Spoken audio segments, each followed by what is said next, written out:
Alright, so let's start by creating a script for raycasting, which is the most simplest of all the casts. So we have this object, Physics.Casts. In the script folder, I'm going to create a raycast script for myself. I'm going to, well, let's just compile. I'm just going to open it up in Visual Studio. And then I'm going to have the onDraw gizmos function. I'll define the float for the max distance of the cast, and I'll have a local direction variable assigned to the negative up axis of our transform. I'll do the raycast from the position with the direction, giving an out of raycast hit info and the max distance, and just gonna use a layer mask for the layer to hit. Then a query trigger interaction. I'm just gonna make these follow the naming conventions again. Then what we're gonna do is debug.log on the object's name that we hit, which is the transform.name. So we got that done, and if I save and come back into Unity and assign my script, I'm just gonna get a no reference exception, but that's just a simple error because we do not have anything that hit. But once we do, well, actually the layer to hit should be something. So as you can see, we got the plane as the hit object. Now we can do many things with this. So firstly, we can check if it's not null, so that our debug.log does not produce null exception errors. And we can define an align object. So we're going to align this object onto the surface, its position, and its rotation, based on the point that we hit and the normal that we hit. So I'm going to be using from to rotation to get the correct rotation for our object. We'll draw a line to show where our cast starts and where it ends. Let's just create a new hit object. I'll assign it so that the null reference exception error finishes. And as you can see, it does align, which is exactly what we should be doing. Let's make that super simple and small. So we can now see that a raycast can also be used to align something. Of course, it's a ray only, so it won't cover much volume or surface area. But for simple things, it's pretty useful. And to prevent that error, we can also check if it's not equal to null. We can draw a sphere instead, also at the hit point, which might be what you want to look at. So as you can see now, the cube object is there, but there's also a sphere gizmo we have drawn ourselves. If you wish, you can also do another thing, which is that the size of the ray is going to decrease based on the distance that we hit it. So now, wherever we hit the object, the ray does not continue from there, meaning that's where it ends, a line that we have gizmoed using our draw function. So that's it.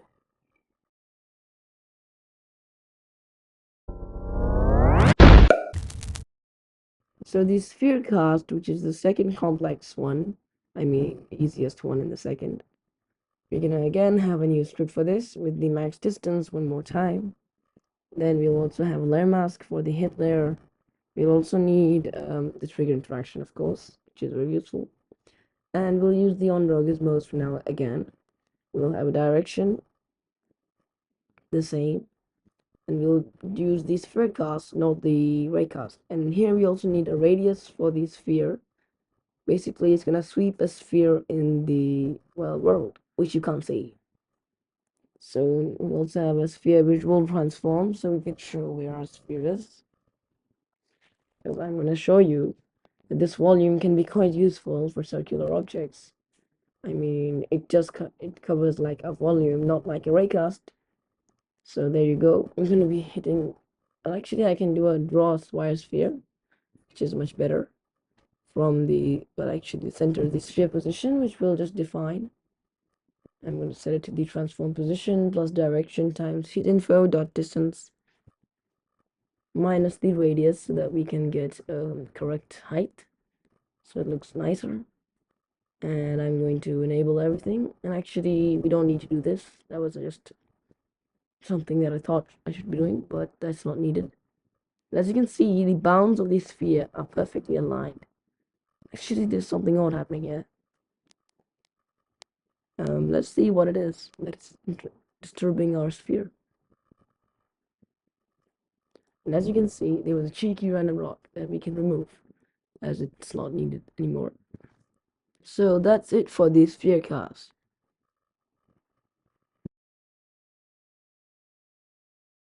So let's move to a more complicated one, which is the Boxcast. We're gonna have a script for this one as well, and we'll remove the Spherecast and add that one to the object.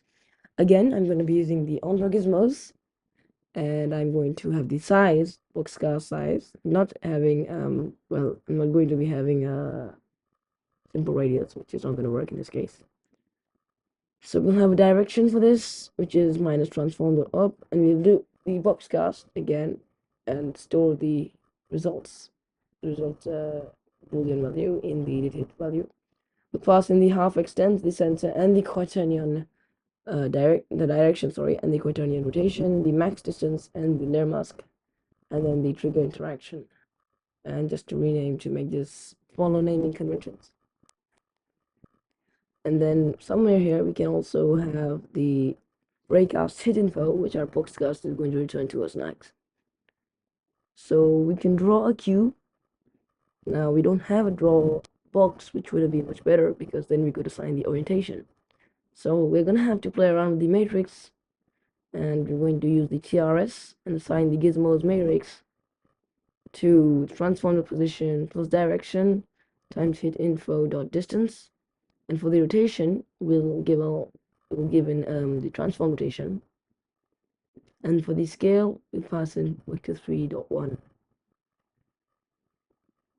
So we can save it out, and if we have a look at this after adding our script, make the layers everything, you can see a cube which is perfectly aligned with its bounds as well. The cool thing is I can rotate this cube on what axis we want to actually rotate it, and it will again align its own bounds correctly because that's how it works. So this hopefully gives you an example of the part that this actually does a sweep of the cast, and you can see it gives a perfect alignment amount, which might be something good for some things. And if you have any use for it, let me know in the comments.